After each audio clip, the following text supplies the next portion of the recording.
temas, máis asuntos neste tempo de actualidade local en Radio Líder Santiago, no 97.7, radiolidersantiago.com. Saúdo a toda a xente que nos este vendo tamén en Facebook Live, na nosa canle de YouTube. Non é a primeira vez que coincidimos, é un home que pola nosa área de influencia tamén se deixa ver e moito. É a primeira vez que nos visita. Estamos encantados nesta humilde casa de que nos visite hoxe o conselleiro de Educación, Ciencia, Universidades e Formación Profesional, o señor Román Rodríguez. Benvido, señor Román Rodríguez, a esta casa. Por primeira vez, non será a última. Bueno, fa unha puntualización. Por primeira vez a esta sede. A esta etapa. Eu fun tertuliano verdad. con vos durante moito tempo e foi un momento no cual aprendín moito nesa sede que tiña despois cerca da Praza Roxa. Na rapa da Folla. De que se tertuliaba por aquel entón? Bueno, falábamos de todo. Un día falábamos de economía, outro día falábamos de educación, outro das barrabasadas que facía Beiras, bueno, facíamos un pouco de todo. Pois benvido de novo a este medio de comunicación que, como sabe, dende hai un tempo colleu nova etapa, nova xestión. Bueno, pois como está? Como está o conselleiro de Educación? Que acabou o curso, pero non acabou o seu curso, non? No, o traballo nunca acaba. E en educación a veces hai unha mala percepción, non? E se pensa que a educación remata o traballo administrativo e o traballo político e de planificación no ámbito da educación acaba cando rematan, cando os nenos van para a casa, pero non é verdade, non? Ora se está traballando moitísimo, este é un mes moi intenso, se pecha o curso e se está planificando xa o novo curso, xestionando recursos, organizando pois as novas aulas, bueno, en definitiva é un traballo de planificación, de execución tamén de moitas obras e tamén en outros ámbitos como pode ser a universidade ou como pode ser a propia xestión no ámbito de ciencia, pois hai un traballo constante. É difícil descansar nun traballo de conselleiro. Por primeira vez na historia hai unha muller a cargo dunha reitoría da universidade, neste caso en Santiago de Compostela. É unha boa nova, non? Bueno, hai dúas, hai a de Santiago e a de Vigo. Bueno, eu creo que é unha cuestión de normalidade, non? É lógico que haya mulleres, non por ser muller ou por ser home vai ser mellor ou peor xestor dunha entidade como pode ser a universidade, pero sí creo que é moi positivo e creo que é un bo síntoma de que haya pois dúas mulleres rectoras neste momento e desexarlle, por suposto, toda a sorte do mundo e van ter todo o apoio tanto a nivel personal como profesional por a nosa parte, por parte da Xunta de Galicia. Importantísima a educación a todos os niveis, a ciencia. Ten unhas áreas... Como se sinte con estas áreas? Bueno, pois son áreas que teñen penso que unha gran responsabilidade, non? Sí, que... Porque eu sempre digo que traballamos no presente para preparar o futuro, non? Para preparar o futuro pois de Galicia, non? Hoxe en día, os mozos e mozas que están hoxe nas nosas aulas, dende infantil ata as universitarias, van ser os galegos de mañá. E, obviamente, unha parte fundamental do desenvolvemento individual e colectivo destas persoas e por extensión de Galicia vai depender da súa formación, da súa capacitación profesional, da forma de facer frente aos seus retos, tamén o modelo social no que vivimos, os valores, o pensamento crítico, a visión, digamos, dos grandes valores que organizan a sociedade, van depender, como xa digo, do que se faga hoxe nas aulas, non? Creo que a Galicia de mañá vai estar marcada claramente polo traballo que se fai hoxe. E no ámbito da ciencia igual, porque a ciencia é basicamente o que supón estar traballando na vanguarda do coñecemento para aplicar coñecemento, para aplicar innovación, para aplicar investigación pois aos sectores productivos, á economía, aos servicios públicos, non? E, obviamente, se algo nos enseña a historia é que é necesario estar constantemente reinventándose, para poder competir, para ter competitividade no mercado, para que unha empresa poida sobrevivir, poida xerar emprego, xerar riqueza, ou un servicio público, mesmo unha radio, pois poida seguir traballando, non? Quer dizer que hai que estar constantemente mellorando, innovando, investigando, tanto nos procesos productivos como nos sectores públicos, e iso se fai, obviamente, dende o coñecemento, se fai dende a ciencia, e se nós vemos pois as grandes corporacións empresariales, se vemos as rexións máis dinámicas que máis avanzan, son sempre rexións, territorios ou corporacións empresariales que se basean no coñecemento, na ciencia, na innovación, e que constantemente poden ir mellorando. Por eso, digo que nós traballamos no presente, obviamente, pero traballamos sobre todo pensando no futuro de cada unha das persoas que están hoxe no sistema educativo e pensando no futuro en global pois, o conxunto de Galicia. Galicia é pioneira, teño por aquí varias, apuntei no guión, primeira vez en España, pioneira en España, que eso está moi ben, no ámbito da Lei de Educación Digital. Isto que, conselleiro? Bueno, pois creo que é unha necesidade. O digo porque no sistema educativo, na sociedade en xeral, pero no sistema educativo en particular, a digitalización, a tecnoloxía está cada vez máis presente. E ten que seguir estando. Porque ten unha potencia pedagóxica, unha potencia educativa enorme. E non podemos darlle as costas a unha sociedade onde o mundo digital, onde a tecnoloxía está cada vez máis presente a día de hoxe e vai ser máis grande a día de mañá. E temos que dotarlo de competencias, destrezas, habilidades, tamén capacidade reflexiva sobre a tecnoloxía, como usada ben, e, en definitiva, o que queremos con esta lei é regular pois digamos, un aspecto que xa é básico e vital na nosa educación para que se use e se use ben. Non podemos renunciar á tecnoloxía, non podemos renunciar á digitalización, o que temos que facer é un bo uso das enormes potencialidades. É regular para que todas as persoas que conviven ou convivimos e todos os axentes que conviven no ecosistema educativo teñan uns deberes e unhas obrigacións, as familias, o profesorado, o alumnado, e sepamos ata onde pode chegar o uso da tecnoloxía e ata non, e como se pode usar ben. Eu sempre poño un exemplo que é moi gráfico, non? Estamos nun mundo a veces pois, de debates casi pendulares, non? Todo tecnoloxía, nada tecnoloxía. Sí. Todo digitalización, nada digitalización. Ao final, no término medio, sempre está o sentidiño que pedimos, non? E eu sempre digo o mismo, a cuestión non é a ferramenta, digamos, unha pantalla, un aparato digital, o que sexa, non é bo ni malo en si mesmo. É un instrumento, é unha ferramenta que se usa ben, ten aspectos positivos, e se usa mal, ten aspectos negativos e impacta negativamente pois, no alumnado. E sempre poño o mesmo exemplo, un cuchillo. Un cuchillo sirve para cortar queixo, por exemplo, ou outras cousas. Pero tamén pode servir para chuzar a persona que está ao lado. A ferramenta é a mesma. Depende o uso que se faga da ferramenta. É como un móvil, unha tablet, ou unha plataforma de inteligencia artificial. Todo depende do uso. E temos que formar no uso, regular o uso, e ser capaces de sacarlle as máximas potencialidades e disminuir, obviamente, o seu risco. É unha lei aprobada, o sea, que comezará co curso que ven. Sí. A ver, se aprobou xa no Consello da Xunta, onte, precisamente, ora se envía ao Parlamento, para o trámite parlamentario, no seguinte período de sesións, e entrará en vigor no curso 26-27. E é unha lei que se le dou moitísimo debate social, moitísima atención social. De feito, é a lei na historia autonómica de Galicia que máis achegas e máis suxestións recibeu por parte da cidadanía. A moita distancia da segunda.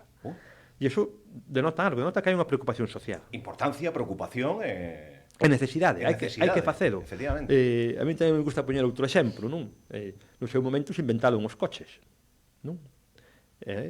Pois, nas calles pois, de Norteamérica, por exemplo, de Nova York, había coches de cabados, ou de París, ou coches de cabados, coches, digamos, automóviles, tal como os coñecemos, ou como eran naquel momento, pero, en algún caso, en algún momento concreto, houve que facer un código de circulación para que desaparecese o caos e ordenásemos todo ese fluxo de vehículos. Pois ora é un pouco mesmo. Temos que diseñar, e esta lei o que pretende, diseñar pois unha ordenación que posibilite sacar o máximo rendimento a novas tecnoloxías, poñendo límites e preservando certos valores, non? Certos valores e certas características que van a defender e que deben defender sempre a persona sobre a máquina, por exemplo, no uso educativo da inteligencia artificial. Sempre temos que ter por encima a persona, por encima do aparato tecnolóxico para entendernos. Vai precisar formación o profesorado? Sí, por suposto, e a sociedade, sobre todo isto, e as familias, e todo o mundo necesitamos. Hai un cambio, o sea, en Galicia, neste curso vai haber un cambio que todo o mundo precisa poñer toda a atención. Sí, porque é unha lei, como dicías, pioneira. En España non existe nada parecido. Por iso, non hai outro espello no que non hai espello, claro. O cual ten ventaxes e inconvenientes a hora de facer un texto legal. Por eso. E despois tamén no ámbito europeo, hasta onde sabemos, tampouco coñecemos nada semellante. Non creo que é unha norma moi arriscada, moi variante, moi necesaria e que chega no momento xusto. Porque se queda ou non se queira, estamos nunha sociedade cada vez máis ben sellado co mundo digital. Hoxe os nenos din que son nativos digitais. E unha cousa é o que fai un neno, un mozo, unha moza, no sistema educativo, as horas que está dentro do sistema educativo, e outro que se fai fora. Por iso temos que ter unha corresponsabilidade das familias. As familias tamén temos que formarnos, eu tamén son pai, temos que formarnos, temos que concienciarnos, temos que ser conscientes que cando damos un móvil ou un dispositivo electrónico a un neno, estamos dando unha porta aberta a miles de posibilidades de todo tipo, educativas, formativas, enormes, pero tamén hai unha porta B, ten os seus riscos. Por os riscos temos que renunciar ao positivo? Non. Temos que dicirlle, temos que formarnos para sacarlle o rendimento ao positivo e saber que existe un mundo desconocido. E eu tamén poño outro exemplo, se me permite. A ninguna persona, todos bebemos viño, ou a gran parte da sociedade bebe viño, non? Como moitas personas. Pero a nadie se lle ocurre darlle viño a un neno de 2 anos ou de 18 meses. Isto é parecido. Isto é moi parecido. É dicir, por iso vamos a dicir que porque existe un risco non vamos a ter tecnoloxía. Non. O que temos que saber é usar ben a tecnoloxía, usar ben todas as potencialidades que ten e minimizar os riscos que existen, pero que debemos coñecedos e debemos combatidos. Unha lei para todas as etapas da educación? Por suposto. E en cada etapa marca un uso determinado. Por exemplo, ata quinto de primaria, no sistema educativo non se vai permitir que haya un contacto directo entre o alumno e un dispositivo individual. Ata quinto de primaria? Ata quinto. A partir de quinto, sí. En función das etapas educativas e tamén en función, digamos, do desenvolvemento personal de cada alumno, pois se vai posibilitar unha acción ou outra acción, non? Eso obviamente está basado en unha serie de informes, está basado, digamos, nas evidencias científicas que traballamos tamén co Asociación de Pediatría de Galicia, que nos din como o desarrollo cognitivo do neno ou da nena se pode ver afectado por o uso ou o mal uso do mundo digital, non? Por iso, a veces, cando vemos un neno pequeno no carrito con un dispositivo no móvil na súa man, pois un di, caramba, algo estamos facendo mal, non? E creo que temos que facer unha reflexión colectiva, porque isto vai máis alá, supera ampliamente o que é o sistema educativo, que é a educación como política, non? Como política pública, senón que ten que ser un proxecto social. Esta lei ten moitos frentes, ata quinto, non un dispositivo unipersonal e demais, pero aí a inteligencia artificial é que, por certo, ten o seu grau xa propio na USC, algo que está e que cobra moito protagonismo, que moitos o empregamos dunha maneira frecuente, tamén incorpora o uso da IA. Por suposto. A inteligencia artificial, que temos un grado interuniversitario das 3 universidades, eu tuve o honor de impulsado dentro do ámbito universitario. Tamén temos grados de formación profesional especializados para formar técnicos en xestión de IA. É unha ferramenta educativa enorme, que sempre ten que estar supeditada ao profesorado. E sempre ten que estar supeditado á persona. E, obviamente, hai que utilizala, pero hai que utilizala ben, e hai que utilizala con criterio, e hai que seleccionar unha serie de plataformas para poder traballar sobre elas e con elas. É dicir, por suposto que aí ten que estar na educación, e que non teria ningún sentido que non estuvera. O que pasa é que non pode estar de calquera maneira, e non pode nunca suplantar ao profesor. É a primeira vez. Está na ciencia, está en todas partes, na sanidade, está na nosa vida cotidiana. O que si temos que facer é usar ben a IA no proceso. Non deixar a barra libre, senón, como dicía antes, facer un código de circulación, é dicir, utilizar unhas plataformas concretas que estén avaladas pola administración, que teñen uns contidos didácticos e uns contidos pedagóxicos, que sexa capaz de dar resposta aos procesos curriculares, é dicir, que teña sentido. E, como se digo, é a primeira vez que se está regulando, e que se vai regular o uso da IA no proceso educativo, algo que non é nada fácil. É que hai que facelo, Eso lle vai a preguntar ao conselleiro. Este será un ano de aplicar a teoría á práctica e de correxir, se houbera que correxir, diferentes aspectos desta propia lei. Por suposto. Entendo, non? Isto é así, algo que se aprobará a lei, despois hai que desenvolvela e despois hai que aplicada. Non vai ser inmediata, pero sí vai haber un proceso no cual hai unha, digamos, unha folla de ruta que nos vai permitir diseñar pois unha inteligencia artificial ao servicio do proceso educativo e superitada sempre ao profesor. Nós, por exemplo, dicimos que nunca vamos a poder facer un diagnóstico de necesidades educativas especiales en base a IA, o DIAREI, pero sí podemos utilizar a IA como complemento para que os alumnos con necesidades educativas especiales teñan materiais didácticos adaptados máis fáciles para a súa comprensión. Ten ventaxas brutales para que usado ben e nunca pode suplantar ao profesor. E creo que aí nunca pode tomar unha decisión que afecte ao alumno. Ora, por exemplo, os alumnos con necesidades educativas especiales é unha ferramenta potentísima e temos que usala sobre todo para aqueles alumnos que máis o precisan e que máis lle pode axudar. E creo que esa é unha gran potencia que ten a IA. Esa hai moitas máis, o acceso a unha información prácticamente ilimitada, non?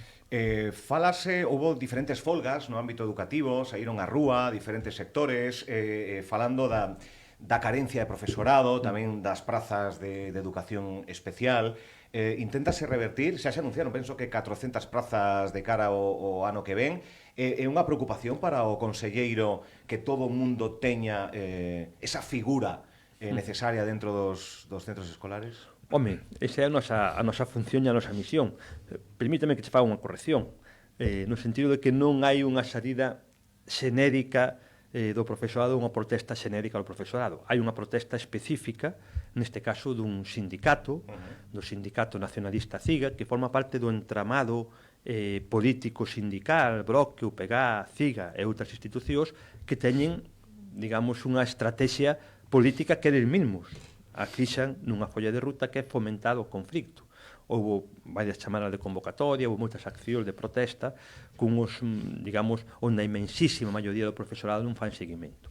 E se está protestando contra un acordo sindical que se puxo en marcha no ano 23, que a inmensa maioría das organizacións sindicais que forman parte da mesa sectorial e que cada ano está posibilitando ter millor no sistema educativo. Reducimos os ratios, reducimos os horarios do profesorado primeiro en primaria, agora vamos continuar en secundaria, fixemos un cómputo para alumnos con discapacidade que permite a hora de conformar os grupos que un alumno con discapacidade puntúe ou por 2 ou por 3 en función do nivel de discapacidade, subimos a masa salarial, estamos facendo unha serie de medidas progresivas que están mellorando que é a organización do sistema e están permitindo salvar moitísimas aulas do seu peche con agrupamento nas zonas rurales, ca reducción de ratios, e todo iso está tendo unha contestación, eu diría que cun marcado sesgo político dentro do entramado que dixen antes, Bloque, UPG,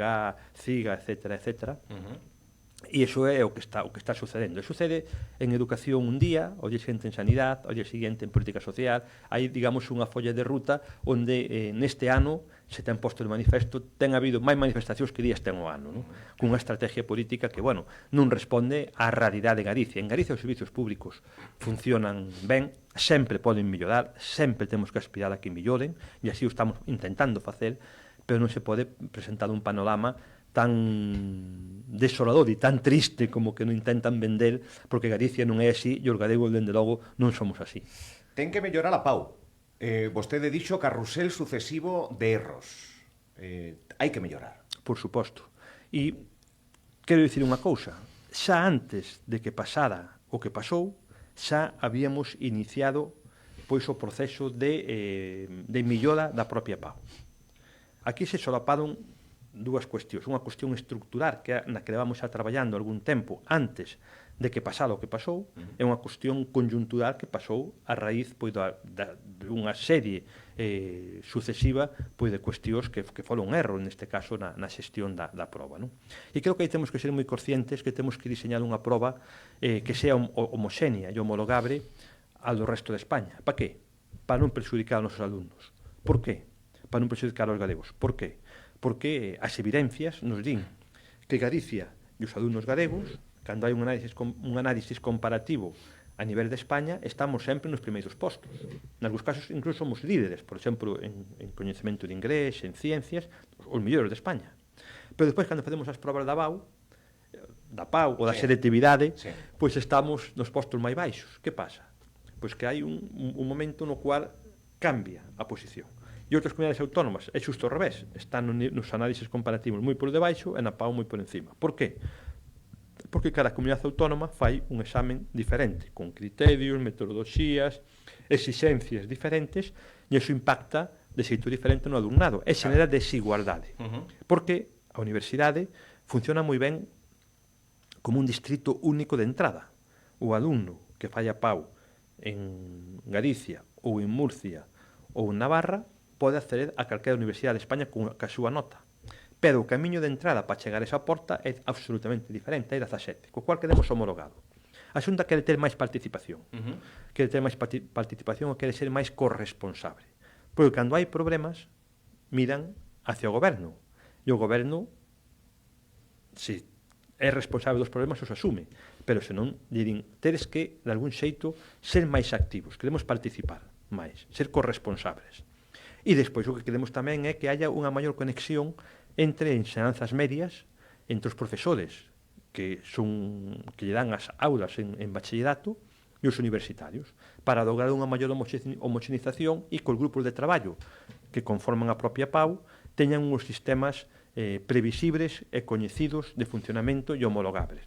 E todo isto creo que vamos a diseñar, a pactar coas universidades para mellorar. Todo o proceso pode mellorar, todo, non hai nada que sexa absolutamente perfecto. Todo pode mellorar e temos que ter uns principios. E eu xa o dixen, ten que haber un equilibrio entre o goberno autonómico, que temos a responsabilidade de educar digamos, de encauzar as políticas educativas, as universidades, equilibrio, corresponsabilidade, maior presencia ou unha presencia máis destacada das enseñanzas medias e que haya unha maior homoxenización para, sobre todo, pensar no alumno. Aquí o máis importante non é lo hago yo, lo haces tú. Aquí o máis importante é o alumno, non prexudicar o noso alumno e que haya unha igualdade de oportunidades para os alumnos e para as alumnas de Galicia. Outro dos proxectos que son pioneiros, avalado pola OMS, avalado por Save the Children, chamase JAM, que é un termo en inglés, que ven a falar desa outra parte tamén importante, agora fala do cuidado dos alumnos e das alumnas, da saúde mental deles mesmos, dos acosos, de toda esa outra parte que conleva formar parte dun conxunto de xente neste ámbito educativo. Algo que lle preocupa tamén ao conselleiro é que é unha ferramenta que sai adiante. Isto de que vai? É acudir ás aulas, son charlas, que? Como se actúa? Nos preocupa moito porque estamos falando de casos de unha enorme sensibilidade, non? Que a veces derivan pois, en riscos suicida, en tentativas, en problemas de convivencia, en problemas de acoso, en cuestións que ata fai moi pouco tempo pois eran moi excepcionades, pero por desgracia creo que nos últimos anos se teñen incentivado, non? Estamos nun momento que creo que os cambios que existen nas estruturas sociales, os cambios de valores, os cambios nos roles das familias, é dicir, estamos nun momento de moitos cambios, non? De cambios sociolóxicos, de cambios vitales, e todo iso ao final se materializa pois nos máis mozos, nos máis xóvenes, e se materializa na escola, non? E con este protocolo, que é un protocolo que importamos e adaptamos a Galicia, que importamos de Suecia, o que se fai é un protocolo de seguimento, cando se identifican a través dunha serie de indicadores que hai un risco suicida ou que hai unha situación que vai contra a convivencia ou que afecta directamente a convivencia dunha persona dentro do seu grupo, dentro da súa comunidade, pois se plantexa pois un protocolo de seguimento, de intervención, tendente basicamente pois a primeiro a identificar, a prever e a minimizar pois estas problemáticas que existen na sociedade, que non podemos darlle as costas e que temos que mirar de frente. É dicir, hai un problema, sí. O problema é novo. Diría que casi é novo, non? Ou é moi recente, Sempre existeu, pero nunca a intensidade. E temos que intentar pois ter as metodoloxías necesarias xunto con sanidade. Aquí traballamos conjuntamente con sanidade, porque non é unha cuestión educativa, é unha cuestión fundamentalmente sanitaria, sí, que se dá en personas que están en edade escolar, pero é basicamente unha cuestión sanitaria. E aí hai unha liña de cooperación directa, unha acción conxunta entre sanidade e educación para intentar, xa digo, prever, minimizar e reducir ao máximo pois calquer tipo de patoloxía ou de conduta que derive pois en algo que nadie quere, non? E que está encima da mesa e que non podemos en ningún caso nunca negar. FP, ao final de a súa consellería, Universidade, Ciencia, Educación, ao final está FP, pero está. E os que temos xa unha idade, a FP sempre estivo aí, non sei se cunha fama un pouco inferior a de cursar unha carreira universitaria. Pero FP ten novos cursos, ten novos ciclos, e parece ser, a percepción que temos é que goza de moi boa saúde. Pois estábades ou estábamos moi equivocados. Sí. Sen dúbida estábamos moi equivocados e temos unha percepción errónea, non? Hoxe FP asisteu, a mí me gusta dicir sempre, unha revolución silenciosa sin parangón nos últimos 15 anos, eu diría 15 anos, non? E creo que esta revolución silenciosa conseguiu algo importantísimo. Primeiro, dotar de prestixio a FP. Hoxe a FP non é un ensino secundario, non? Para nada. Hoxe é tremendamente exixente, tremendamente prestixioso, que é a mellor porta para entrar no mundo laboral, sen dúbida alguna, que exixe pois un gran coñecemento tecnolóxico en prácticamente todos os ciclos, que está en contacto constante coas empresas, cos sectores productivos, que aposta pola innovación e que dá resposta pois aos novos nichos de mercado. E todo isto, ao final, se materializa en que a matrícula está medrando dun xeito exponencial, estamos todos os anos incrementando, estando en máximos históricos, estamos en máis de 70.000. Pensar que no ano 9, por poñer unha referencia, digamos, polo cambio político que houve naquele momento, estábamos en menos da mitad, en 30.000. E o máis importante, a empregabilidade. Ahora estamos aproximadamente nun 86% nos ciclos ordinarios, un 100% nas FP duales. Era un 30%. É dicir, era un 30%? Naquele momento. Hoxe, máis que duplicamos a matrícula e máis que triplicamos a inserción laboral. Se xenerou confianza nas familias, se xenerou confianza no alumnado, se xenerou confianza nas empresas, fomos capaces de facer unha oferta á carta, creamos másters especializados, creamos o que se chama FP acelerada para dar resposta inmediata pois as necesidades laborales máis imperiosas, a FP dual, un puro importantísimo, a FP básica para coller aqueles alumnos que teñen dificultades de aprendizaxe e darlle unha formación e unha salida profesional e a veces lle permite seguir o camiño educativo e formarse e topar un emprego con dignidade. É dicir, creo que se fixe unha aposta e se fai unha aposta todos os anos constante por mellorar e os resultados están aí. Se nós miramos os resultados, calquer variable cualitativa, calquer variable cuantitativa na formación profesional de hoxe coa do ano 10, por exemplo, vemos que hai un salto espeluznante, un salto brutal en positivo. E hoxe falar de FP é falar de prestixio, é falar de calidade, é falar de confianza, é falar de utilidade e é falar de oportunidades, sobre todo de oportunidades, porque cada alumno que pasa por un ciclo de formación profesional sabe que ten unha porta aberta ao mundo laboral. E é tamén moi importante para as empresas ter personas cualificadas, digamos, con nivel tecnolóxico preciso e con nivel de competencias precisas, porque cada vez máis no mundo empresarial, nos sectores productivos, os procesos son máis complexos e hai que ter recursos humanos profesionales ben cualificados, ben preparados. E iso facemos dentro da formación profesional. Eu sempre digo que a mellor porta ao emprego para un mozo, para unha moza, é, sen dúbida, a día de hoxe, a formación profesional. Pois queda dito polo conselleiro con unha reflexión de como foi mudando todo, dende que nós estudábamos en medio século, mudou todo, incluso pois con leis pioneiras, como a que ven a presentar aquí o conselleiro, outras moitas, tamén ese asesoramento de cuidado e de mimo de que os estudantes teñan unha saúde óptima no que se refire á saúde mental e demais, e quedamos en tempo, conselleiro, pero como ten a xenda o conselleiro para vir outro día? Porque hai moito do que falar, a ciencia, sobre todo, que ten un capítulo aparte. Pois eu a disposición de vosa, como xa dixen, eu teño moito cariño a esta emisora, porque, como xa dixen, fun aquí moito tempo tertuliano en casi épocas jóvenes.